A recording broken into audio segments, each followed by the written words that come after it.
Hey guys, welcome. I'm Ryan with Wild Fish Tanks, and I'll be joined today by Michael in Michigan Tropicals. Good to see everybody here. We're going to tell you, we're going to talk a little wild collecting. I'm actually local here in Florida. This is like, I guess, my home aquashella. I haven't been to Chicago or Dallas yet. I don't know, Mike, have you been to the other shows yet? I've been to Chicago. Okay. It's my first one in Orlando. I gotta make it out, but I'm here in Orlando, and I do a lot of wild collecting. If you're not familiar with my channel, I get out there and collect a lot of cool stuff, both native as well as invasive that we have here in Florida. And then we'll talk about your channel a little bit before we get into the native collecting. Yep, so I actually own an aquarium store up in Flint, Michigan. I do a lot of crazy stuff, a lot of big oddball things, and as a side thing, I like to go fishing for native fish and collecting for little things, see what naturally pops up out there. Okay. I know that up in Michigan, I haven't had a chance to do a lot of native collecting up there, but I know a lot of my friends that I go native collecting with also do some fishing too.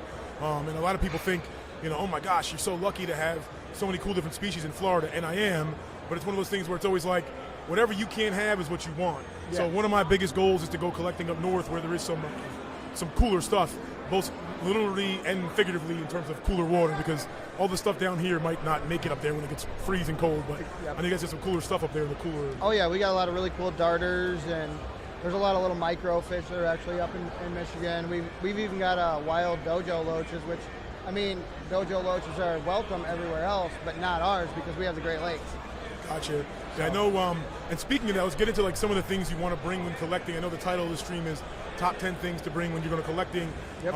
And he's talking about dojo loaches, which are an invasive species. If you're not familiar, they are not native to North America, and unfortunately when people release their aquarium animals, they can breed, and that's why the number one thing that I like to bring when I go collecting is my license, because I'm all about permits and licensing and doing it the right way. So first things first, before I leave my house, if I don't want to forget one thing, that's my license to go collecting and catch fish. It's very important. I recommend definitely check your local laws and regulations. I know down here in Florida, I know it's a couple, they're cheap, they're not expensive, they're cheap. It's just about, making sure you get the license. Are you familiar with the licensing up in Michigan? Or? Yep. So our DNR officers just require that we have an actual fishing license, and then any dipping and any netting like that, it carries over with your regular fishing license. But we do have regulations where you can't cast net, you can't seine net, you can't use the techniques that you guys have down here. You can't use those up there unless it's on the main bodies of water, such as the Great Lakes or the Detroit River, the Bay. You can cast net and stuff there, which is, it's fun, but I mean, you want to go to streams where there's smaller streams, you have smaller fish there, and there's different fish. They get consolidated down into a smaller stream. It's easier for somebody like us to collect it instead of collecting it at the bay where it's wide open. Yeah, and that's a great point, because one of the best or one of the most efficient times to go collect is in smaller bodies of water. Usually when I'm catching fish, it could be in like 6 inches of water. When you get, and also during the dry season in Florida, like right now in the wintertime, there's a lot less rain, so lakes, rivers, streams are a little lower, so great time to go out, because like Mike was saying, when you got a lot of water to deal with and the fish are spread out, it's much more difficult. You were talking about like dip nets and the different types of collecting. Yep. And number two would probably have to be like something to catch the fish with, right? Absolutely. My number one tool for that is a dip net. I love to use a dip net, but like Mike said, there's cast nets, but you got to just make sure you know the rules and regulations in your area. Have you ever used a dip net up there? Or? I've never really used a dip net. I try not to use really anything but just a regular old, I guess you'd consider it a bait trap. Just because some of their laws are so vague. I mean, DNR officers aren't really going to be too hard on you if you're not going to the same place every single day, and they're seeing you like dipping out hundreds and hundreds of fish every day. Because, I mean, don't get me wrong, I do live in Flint, which I do have good water. I don't have Flint water, which that was a big thing for a while. Yes. And on the Flint River, we've got a spot where there's a lot of different shiners and really lots of different types of fish that are in huge schools, and I mean, you'll see them swim by you for 20 minutes, and so the opportunity to overtake is there. Yeah. So I think if you're overtaking, the DNR officers will get a little bit irritated with that. But for me, I don't really do it that often, as much as I really like to. So I just try to keep myself under the radar as much as possible, do everything by the book, as legal 100%. as possible. It's self-sustainability too for the rivers and streams. If you overtake, and that's where you get a lot of issues with native fish or even non-native fish. If you overtake, you're going to eventually, you're going to lower their numbers, but taking them completely out, it could be a hard thing to do depending on the species. Yeah, no, definitely. There's some species, like all the species that I collect for the most part, are what they call non-game species. So they're not necessarily licensed and size limits and all that stuff. We're talking about microfish for the most part.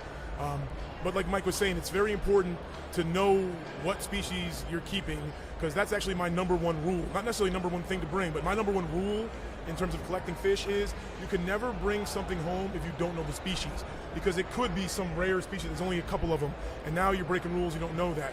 So number one rule when collecting is, if you're going to bring something home, you got to know what you're bringing home, because you don't want to bring home something that is rare and maybe threatened, endangered, etc. But even with these fish that are prevalent, like one of the fish that I run into a lot is least killifish. Yep. They're not rare, they're live bears, there's a ton of them out there, right? Yep. Sorry, my voice. But that being said, you still don't want to, just go through one area and take them out of there, because they're an integral part of that ecosystem. And I always have a long-term goal with everything. Yeah. Fish keeping, life, long-term goal. And yeah, could you just scoop them up and get them quick? But then 6 months, a year from now, you might not be able to do that. And then 10 years, when your kids want to go collect, they can't do it. So definitely long-term mindset when it comes to these things. Absolutely, absolutely. And I would definitely like to say number 3 would be something to take them home with, or sustain them long enough to keep them alive while you're collecting. Because some people just use buckets, which is fine, it works great. They do make the little battery backups, which is awesome, the little air pump battery backups. I went a little bit crazy this time. I made an actual live well for our truck, so. That's pretty cool. Yep. In the truck, you have a live well in the back of your truck. A live well, yes. Okay, that's pretty, I've never heard that before. Yep, That's I had pretty cool. I had to insulate it because we are in Michigan, and it is cold. We literally left, and 3 hours later there was 3 inches of snow on our cameras. We're like, oh, well, glad we're heading to Florida, But yeah, I had to insulate it. I had to put a 300-watt heater in there. It's got a pump in there for filtration. So That's awesome. It's got a light. That's commitment, dude. Yeah, that is commitment. That's commitment. No, but that's a great point. Something to bring them home in. I don't have a live well in my truck, but that's a good idea. I use a bucket, but I do have a bubbler in it. I've taken them home, and critter keepers, stuff like that. Yep. Once again, you got to remember, not only are you worried about like oxygen in a small container, if it's hot out, it can get really hot. You'd be surprised how quickly, like, 5-gallon bucket that has 3 or 4 gallons of water in it can heat up. So you want to keep your fish in the shade, and just be aware of that. I would say number 4 would probably be like equipment and protective equipment, whether it be your boots. I a lot of times like to wear long sleeves, pants. You got to make sure that you are dressed for the occasion, so to speak. You want to make sure you you come prepared. I don't go too many places where I actually need like waders and stuff, but I've gone to a few places where I actually need to put on the high-waisted waders and get to business. Yep. What are you usually wearing when you're going out there? Well, in Michigan, if I'm collecting during the summertime when it's warm, water shoes, because Michigan is a lot different than Florida. We don't have snakes that are trying to, sneak out of a bank and get you. And, there's a lot of unexpected things, especially for me from Michigan. It makes me a little bit more leery to go up to the edge of the water. Not so much that I'm scared or nervous of alligators or such, but it's just that I don't know the area. So protective equipment is going to be a big thing for me when I go wild collecting tomorrow. That's right. I forgot about that. Mike actually invited me to go wild collecting down in South Florida tomorrow. Unfortunately, I got a ship fish, so I won't be able to join him. But let's talk about South Florida, because I know Florida, we're in Orlando right now, in Central Florida, and we got a lot of cool species, as well as some native or some invasives as well. But as you head south, you're going to run into some really crazy, and I call them cool fish because they are cool fish, but unfortunately they're not supposed to be there. I'm talking about stuff like jaguar cichlids in South Florida, Midas cichlids in South Florida. There's actually Cynispillums. That's the Vieja, right? The Vieja? Yep, the Vieja. I know that there's the Hero Severum. Okay, I didn't know about it. I've never heard of Severums, but that's crazy. Yeah, there's actually, I've done a lot of research. I've kind of geolocated probably, 50 spots or so on my maps. It's pretty crazy. So I've done a lot of research. I put my time in it on YouTube, finding out where people are at. You know, a lot of people will tell you absolutely nothing about a spot. And for your point exactly, is you don't want to overtake. And if it's a famous YouTuber, it's even worse, because you might have 5,000 people watch your video that live in Florida, and they're like, hey, why would I go to the store and buy this fish when I can go catch it in the wild? So, you know, that YouTuber goes back a year later, like you said, and they're like, oh man, I was just trying to catch that vieja, and now there's none left. Yeah, that's a good point, because when I film my videos, I don't broadcast where I'm going for that reason. I don't hide it a lot. I mean, if you know the areas, a lot of people know where I go, they know the area, but I don't broadcast it for that reason, because I don't want the area to be pillaged. I know that I try to do the right way, and I'm not perfect, I try to do it the right way, and I share my spots with some people, but it's like fishing. Like a lot of just regular fishermen, they don't share their best spots for a number of reasons. Right. Number one, they want it to be there when they can come back years later down the road. Yep, absolutely. Hey guys, we've got a couple of I don't mean to interrupt. No. I've got a question, and then there's a couple of questions that people want to know. Now, when we were down in Miami, Ryan, at the meeting, they said that Oscars are now a game fish in Florida.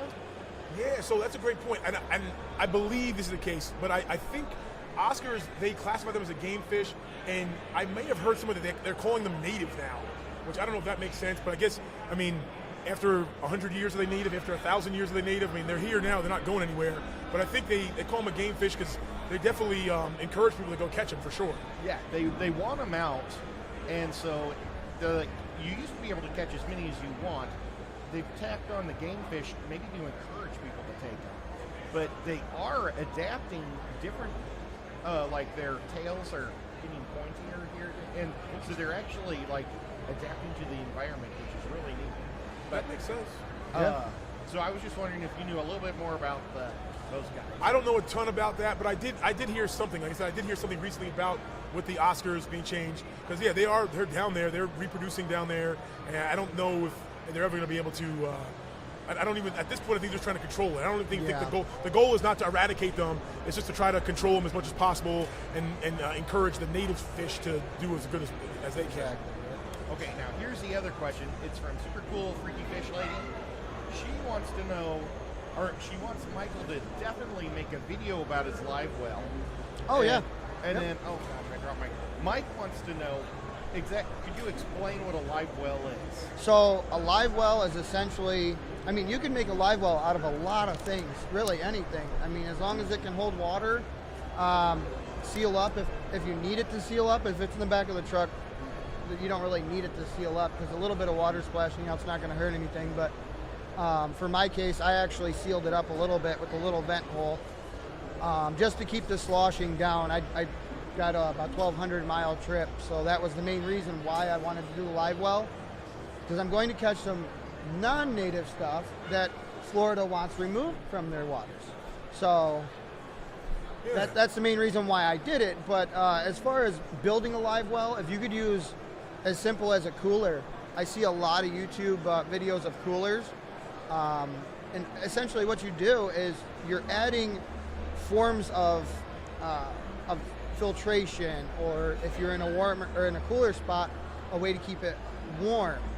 Clean water and oxygen is the key elements for that. My first introduction to a live well was like when you're fishing, like when you want to have a live bait. So if you're ever fishing and you keep live bait, they can be built into some boats. If you're ever on a boat and you saw like a little compartment in the back of the boat that held water and you kept your live bait in there, that's a live well. But like Mike was like, a live well could be anything. Like a cooler that you drill a hole in and put an airline in, that could be a live well. Like he built in the back of his truck, that's a live well. So I think like historically they're like usually on boats, sometimes built into boats, but like you said, it could be anything. You can make anything a live well. You're just trying to keep usually bait fish or fish you're bringing home, something to keep them in temporarily while you're transporting them. I'm actually thinking about doing kind of like my own design of a live well, just so that way I can utilize it better, and I don't see it very often. but I'd like to make a portable one that you can plug into the wall and charge it when you're not using it, or if you're using it, you can plug it into the wall and it'll charge the battery and you can use it. I think that'd be really awesome. That would be fantastic, because I know me, when I get out there in collecting in the wild, a bucket and a bubbler works sometimes, but having something actually like built will be pretty neat, like an actual thing designed. Use it as a seat. Yeah, I tried in a video. I think it's a video I did with Randy when collecting. I tried to use my 5-gallon bucket as a seat, and my big butt just kind of like squished in the lid. Yeah, I mean, there's so many things that you could use as a live well. I mean, a live well is essentially a mobile aquarium. Now, when you're making these things and when you're using your buckets, are you guys going with reflective lights, or like if you not lights but colors? Because if you go like with a black or a dark blue or a dark green, would it heat up too much? You know what, Ed? That is a great point, and it's 100% true. I usually go collecting with a blue Lowe's bucket, but I may have to start going collecting with a white bucket. I didn't even think about that, because 100% like darker blue, black is going to attract more heat. So that's a great tip, Ed. I didn't even think about that. White bucket, probably a little better off, because 100% it's going to reflect the light instead of absorbing it, right? Yep. You'll be able to see the fish better in there too. Just throwing that out there. No, that's a great point. So I actually, I entered into the flower horn competition. I brought a flower horn from Michigan, and you saying that buckets are something that you use a lot. What if you could use, and I'm saying this because I actually did it. What about using them like 5 or 6 gallon water jugs that you see on the back of construction trucks with the drain? So I actually used that because it's got a nice fitting lid. I just drilled a hole in the top and I hooked my bubbler up to it. It's insulated, so it's going to protect itself from the heat coming in.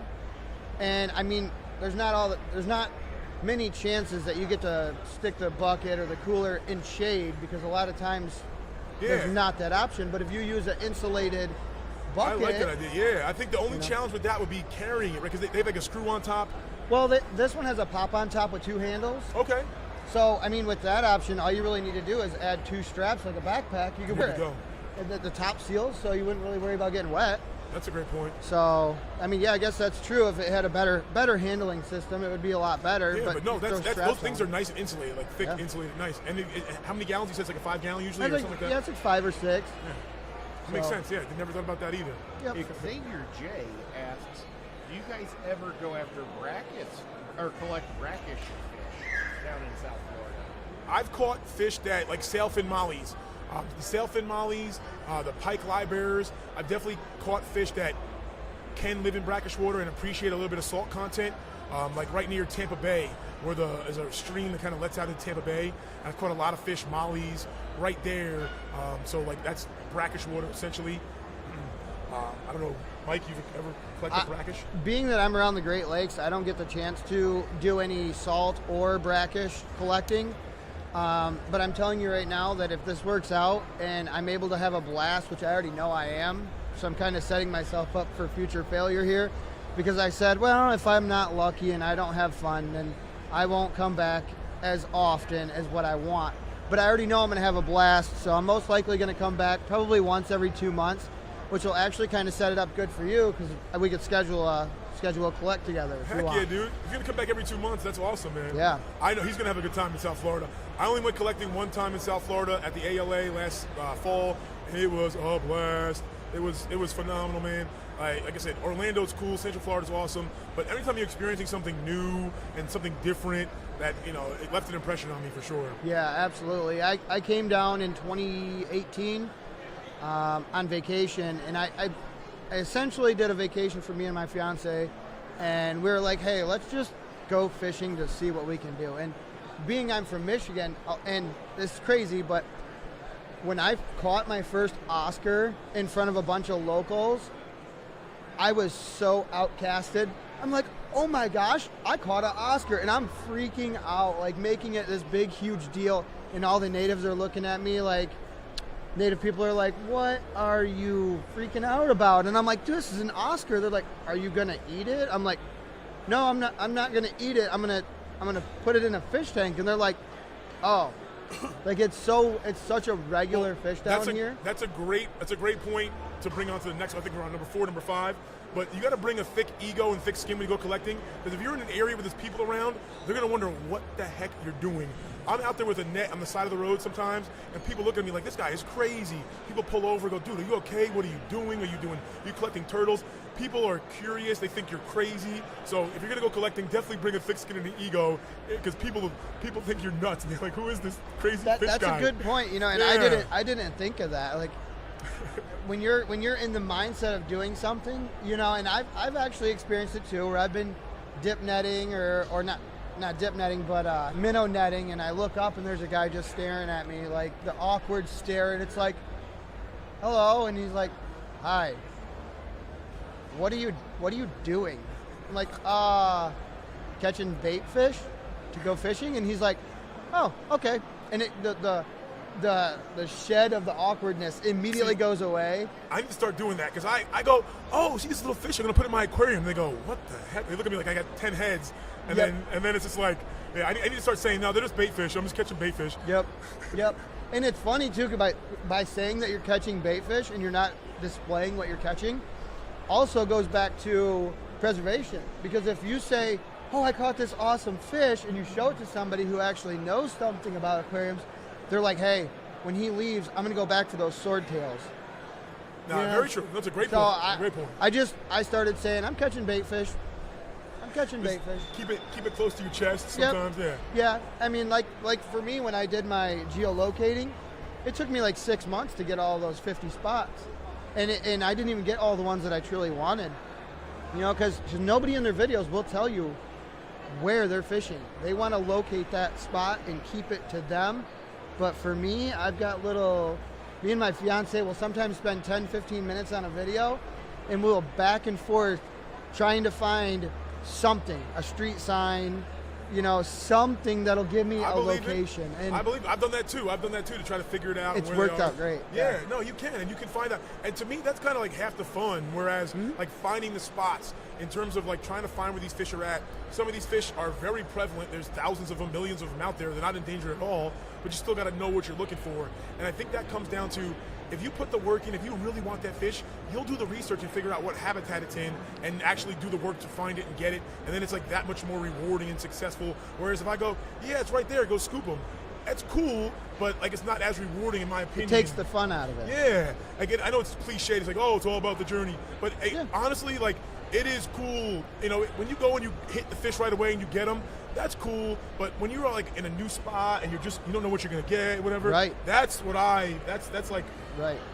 And see, for me, from Michigan, a new thing for me would, like when I said, I came down here for 18, and my first net, I think I had like a couple jaguar cichlids, and I was ecstatic because I was breeding jaguar cichlids back home, and I'm like, how cool would it be to introduce some wild lines with this, And so one of my main fish I came for was a jaguar. So my first scoop, when I had like 5 or 6 little jaguars, I was ecstatic. I'm like, no way. But, and I get it.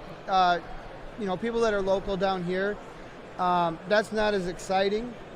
But if you ever come to Michigan and you say, hey, let's go find some cool native stuff here, maybe I can give that to you. Oh, heck yeah. No, 100%. Like, you guys have like stickleback up there, right? Yeah, we got all kinds of crazy. I've never caught a stickleback. This guy could probably go dip net a stickleback any time of the week, any day, and I'm sure it's fun, but it's lost. It's not as exciting because you've done a couple. It's like me when I find a gambusia or at least keely fish, like that allure, that really kind of that little kid in you is not as there. But when it's like a new fish, a new experience, even like I said, there are tons by you, but to me, I feel like a little kid again, like finding the stickleback for the first time, and that's honestly why I do this. When I was a kid growing up on Long Island, I didn't have all these kind of like fish and as much, but I remember in creeks just walking around, and it brings you back to that, it brings you back to that. Absolutely. And I know that Michigan's starting to crack down a lot on their crayfish. So like marble crayfish, you can't have them, the self-cloning. You can't have the ghost crayfish, the Louisiana swamp crayfish, you can't have any of those. And I haven't personally found any in the wild, because every once in a while I'll throw in a trap to get bait fish or bait crayfish for fishing, but I've been lucky enough to not see any. But I know that once we do start seeing them regularly, I think the states are going to crack down a little bit more on us because we don't really have that many invasives, and we're fighting really hard to keep the Asian carp at bay. I mean, are those the ones that like jump in boats and stuff when you're driving? Yes. I've seen video. I don't think we have them down here. I think we have. I don't know if we have those. I've seen them. The videos of just jumping into the boats and stuff. Yep. They actually made it a sport where you can actually ski behind the boat with a net and you get knocked out by those things. Oh yeah. Yep. So, what are we on? I think we're on number 6. Something like that. Yeah. So, what would be something else? I would say you talked about geolocating in spots, and I don't know if this is something to bring. I mean, you bring your phone, but specifically, there's an app called the iNaturalist app.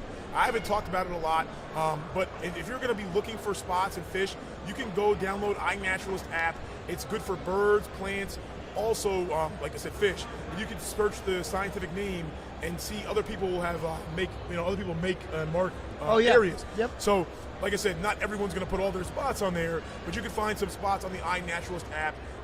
So I'd say, like, bring your phone for obvious reasons, but bring that iNaturalist app so you can kind of look and see what may be in the area, and you can kind of like zoom in and see what plants, fish, and other things people might have collected there recently. Yeah, absolutely. That's great. I didn't know about that app. Yeah, check it out. Look, when you go down South Florida tomorrow, pull it up and see. Maybe you can narrow it in. Some of the areas. Like I said, not everyone's going to put all their stuff out there. Right. But there's definitely some people that are logging their catches and whatnot. Right. In the app. Yeah. And that's free. I'm pretty sure. I don't work for them or anything, but iNaturalist. Yep. I would say if I was to guess for number 7 is identifying what you're getting and documenting what you're getting. It helps you and your state out. So say, like you said, if you're identifying the fish that you're catching and you find something that you're not used to, then you can bring it up on your phone. If you can't find it on your phone, then you can reach like your DNR officer or some sort of a state representative that may know, and maybe you just recently have a new invasive species or an undiscovered fish that will actually help that fish out. Oh, heck yeah. That's a great point, because one of my friends I go collecting with, Zane, he's all about, preservation, native ranges, all that kind of stuff. And with like the pygmy sunfish and different fish, there's a fish called the pirate perch. Okay. Him and I collected, and he's like, oh my gosh, I wasn't expecting to find this fish here. It's a native fish. Okay. But he wasn't expecting, he's like, man, this is like really the south range. Like, this is about as south as it gets. So it's kind of cool, because he's so crazy smart into this stuff. He just knows in the back of his head what the native range of these fish are. But it's a great point, because if you catch like a native or invasive fish somewhere, you may be it might be the furthest south, the furthest west, or in a new lake. Maybe you catch an Oscar in a lake and you report that. Your DNR might not be aware of that, so now they can act quicker. So that's a huge point. Yeah, that helps out the whole community and the ecosystem. Yeah, absolutely. And I think that one of the main things is, and I don't want to talk about it too much, but the Lacey Act. I feel like one of their main reasons for this is people are letting their fish go. If you're going to go wild collect fish, like for you guys down here in Florida, they say you can catch all these invasives, but they don't want you to. What I know now, you can put it back in the same body of water you got it from once you catch it. But I think that once you pull that fish out and you put that in your tank, I think that should be your pet. I don't think that you should put it back into the water or any different types of bodies of water. I believe down here in Florida, if you catch invasive species, the law technically is to remove it, and either put it in your tank or discard of it, Yep. in a humane way. And like I said, I know not everybody does that, but you definitely don't want to be taking fish, keeping it in your tank, then releasing it, or taking it, putting it back in a different area. I actually had I don't know, running is the right word, but a couple of years ago I was selling bristlenose plecos. Yep. And I had some gentlemen come and buy them from me, and it was actually our state DNR undercover. Oh, and wow. And I did not have a license to do so at the time. Wow. And they were super cool. Awesome. And I think one of the reasons why is, as they were touring it was at my house, they were touring my tanks. I had a common pleco. And I was telling them about how bad the common plecos are. I was essentially giving them a PSA about how bad these things are. Awesome. So they realized that I was just a knucklehead that hadn't gotten his license yet. So they're like, dude, you're cool. We understand, like, you don't have any crazy fish here, illegal fish here. And I think that saved my butt, because they could have given me a ticket for sure. Ignorance is not an excuse to not know. Just as I didn't know doesn't give me a pass. But they were super cool, and like I said, it pays obviously to do the right thing. Yeah. And spread that word too, because sometimes people just don't know. Not everyone that releases their fish is doing it because they're trying to be bad. Yeah. They just might not know. They're just looking out for the best in the fish. You know, they think that, and this has actually happened for me. And now being a fish store owner, I have to look at people and kind of judge how they're going to treat the fish, because I'll sell to anybody for the most part. But if you come to me and say, oh yeah, do you remember that common pleco that I bought from you like 6 months ago? I'm like, yeah, I do. Like, well, he got too big and nobody would take him, and so I just let him go in the Flint River. And you know, for me, that's heart sinking, because first of all, I already know that fish is not going to make it. But second of all, if somebody's seen him doing that, or say if it's in the middle of the summertime and somebody accidentally catches it, now that's going to raise an alarm. You know, like, oh my gosh, we've got, you know, a piranha, you know, or in this and that, and it's not going to overwinter. That happened last year. I don't know if you're familiar. It kind of went viral a little bit last year down here in Florida. There's actually, a lot of people don't know this, but in Florida, they have a lot of fish farms, tropical fish. We all have fish tanks, but they also breed a lot of food fish down here in Florida. Yeah. Like, they breed arapaima for food here in Florida. And I'm trying to get a video, believe me. But last year, they found there was like a dead arapaima in the St. Johns River, and people were freaking out because they're like, oh my gosh, arapaima are here, they're breeding, they're established. And what it was a couple knuckleheads went to one of these farms, tried to catch it whenever they released it, it didn't survive, and then this big dead arapaima was floating, but people were freaking out thinking that it was something invasive. But meanwhile, it didn't even escape from a farm. I believe the story was they stole it and then they released it or whatever. Yeah, and that's sad for the hobby too, is when you have, you know, a couple bad eggs that, you know, remove like gifts from, you know, that we should be able to use, like as far as keeping fish or fishing in certain ways. You know, you get somebody who comes in and they break the law, and it kind of makes the law kind of crimple down on us even more, even knowing, you know, a lot of us are going to treat fish with respect, and we're going to do what they need to do, or do what we need to do to make sure they have a forever good home. But, you know, you'll get some people that are not as experienced, and what broke my heart about that pleco is that I take stuff in no matter what. I don't care the size. I don't care if it's illegal, because when me and you were talking about the DNR and how you got kind of hit with the undercovers, I actually reach out to my DNR officer very often, because there's been times we've had people bring in the marbled crayfish, and I don't want to get in trouble, and I don't want to see them get in trouble. So it's creating a bond with your officers and saying, hey, listen, if I get something in, you know, I can give it to you. I can let you know that we have it, and you can come and get it. You know, and a lot of times they work right with us really fast, which is transparency. awesome. That's Exactly. awesome, yeah. But yeah, you could always bring a fish to your local pet store, and if they won't take it, try the next one. Mom and pop shops are going to be your 100% best place to take them. I don't know like Petco's or big box stores that take in fish, but if you've got a local mom and pop shop, they're not going to look the other way when you bring them a fish. Especially if you bought it there. Even if you didn't, but especially if you brought it there, right? Yeah, if you bought it there, yeah. We talked a little bit earlier about like crayfish and other things other than actual like aquarium fish that we can catch while we're collecting. I know in Central Florida I come across crayfish. I actually come across a lot of like grass shrimp. I'm not sure if they're like grass shrimp or ghost shrimp. And the crayfish, once again, I'm not sure of the scientific name, but I know you sound like you're very well versed in crayfish. But we got some cool looking ones down here. But we come across some pretty neat stuff other than the fish as well. I don't know if you run into any other crustaceans or plants up there in Michigan. Well, we got a couple different, not so much as like crustaceans. When you catch crustaceans in Michigan, to my knowledge, the most common one is just the common crayfish. Snails, you know, you get your typical pond snail or bladder snail. But, you know, pretty much the basic stuff. Michigan's kind of a hard state for a lot of the really cool stuff to live. And I say cool stuff because cool stuff comes in colors, in my opinion. Yeah, so when you think of cool, you think of bright colors and stuff. I mean, we do have the rainbow darter, which is actually more South Michigan. Dude, that is a bucket list fish for me, the rainbow darter.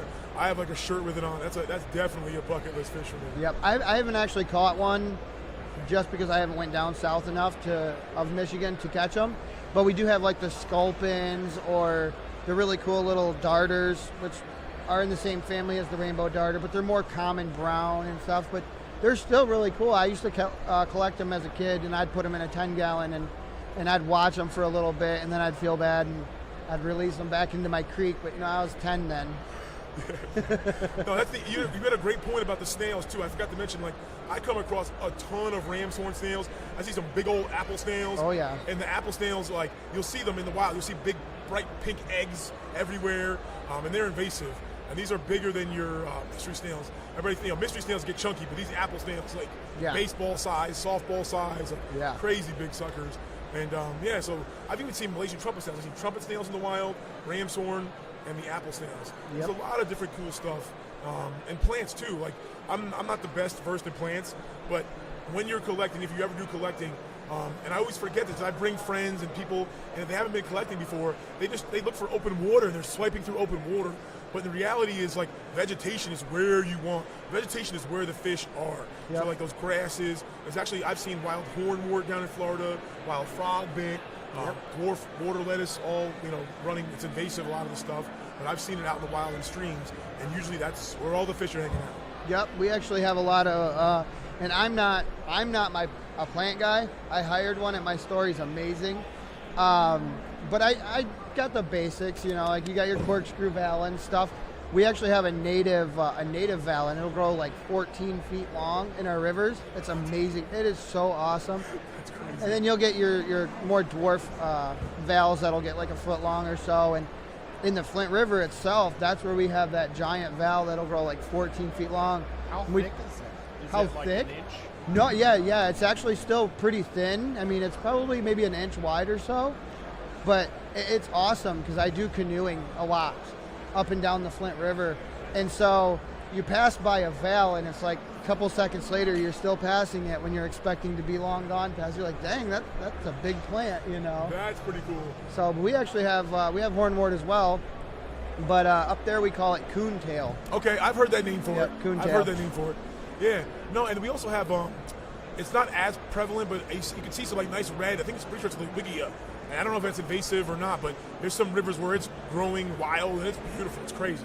Yeah, Florida's like an absolutely beautiful like petri dish that's just growing with all these amazing things. And every time I come down, I don't want to leave. When are you moving down, man? I don't know, man. I've been talking to Lucas Brett a lot. Oh, yeah. Yeah. I came down from New York. I always tell people I miss the snow, but only the first snow. Yeah. But the first snow of the year is good. After that, I'll take Florida. I would like to have a winter house, and I would like to just come down for the winter. Go collecting down here in the winter, and then go collecting up in Michigan in the summertime. Yep. That doesn't sound too bad. That would be the overall goal for me, I think. So. That's fantastic. We at like number 9, I think now? Yeah, I think so. So what would be a good number 9? Let's see here.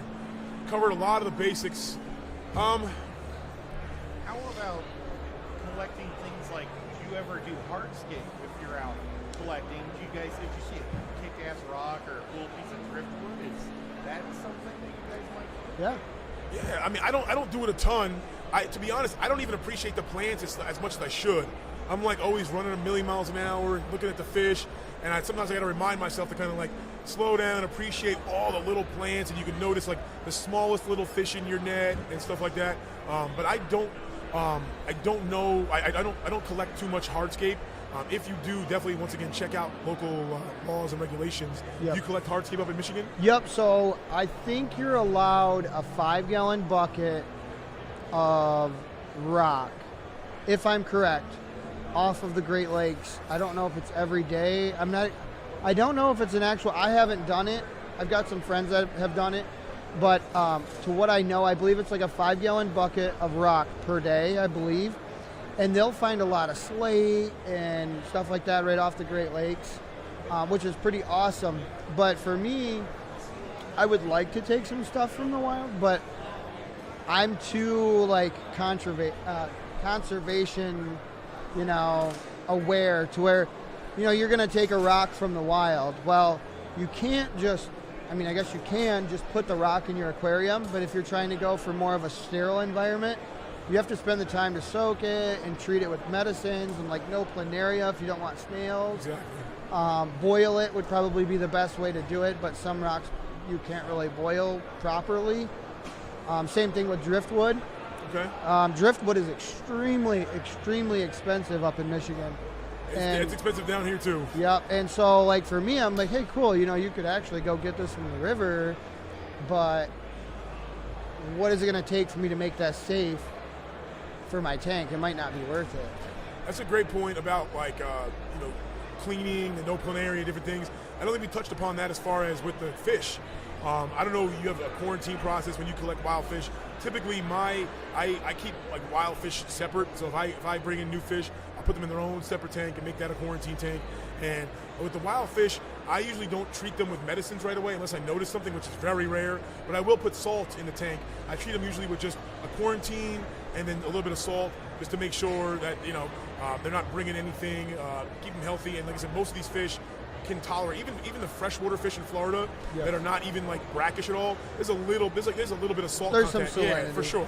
Yeah, absolutely. I can agree with that. What's your process as far as like quarantining? As quarantining, I'm kind of like you on that aspect, because if you treat something there's nothing visibly showing with it, you might stress that fish out more trying to treat it, and it's still trying to acclimate from going from the wild to somewhere it's unfamiliar. Now it's used to watching humans walk by from a different angle. Now it sees you face to face, and it stresses them out so much more, in my opinion. So for acclimation, for me, I generally like to cover the tank for a couple of days, give them some dark, let them settle. Then once they know their tank, that's when I start, introducing some foods, and then if need be, medications. Yeah, I like that. I like the slow approach. Like, keep an eye on them, watch them, but don't do anything too drastic. I know with native fish and just all fish that I've kept, when things have gone like really wrong, usually things were like going a little bit wrong and I overreacted. Like, I think 9 out of 10 issues I've ever had was human error, me trying to do too much. Yep.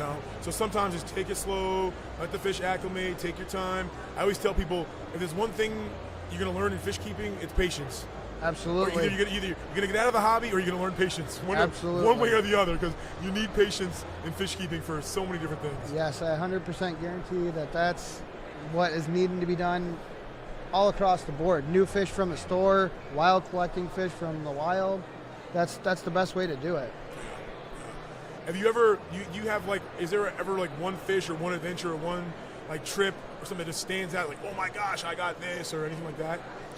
Just from 18 when I came last time wild collecting, it was pretty fun. I was able to catch some Mayans, some Oscars, some Jaguars. I still have yet to catch my first peacock bass.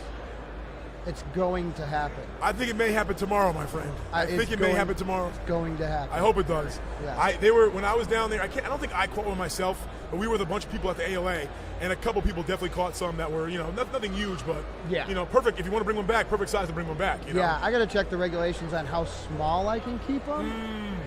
Hey guys, Yes, sir. I hate to say this, but we have 2 minutes. Okay. And there's just one thing I would love you guys to cover. Yeah. Do you guys quarantine these, or do you treat the wild caught fish that you bring in? How do you? Yeah, we talked about that a little bit in terms of like. No, you're good. Well, I do like the salt treatment in the just like thyme and salt usually. Yeah. Yep. Yeah. Yeah, man, that went quick. We got number 10. I don't even know, like, we winged this all, so thank you all for joining us and hanging with us. It's like we're both enjoy collecting, getting in the wild, and we met for the first time yesterday. Yep. But let's kind of think of a number 10 here, as we got like a minute left. Hydrate.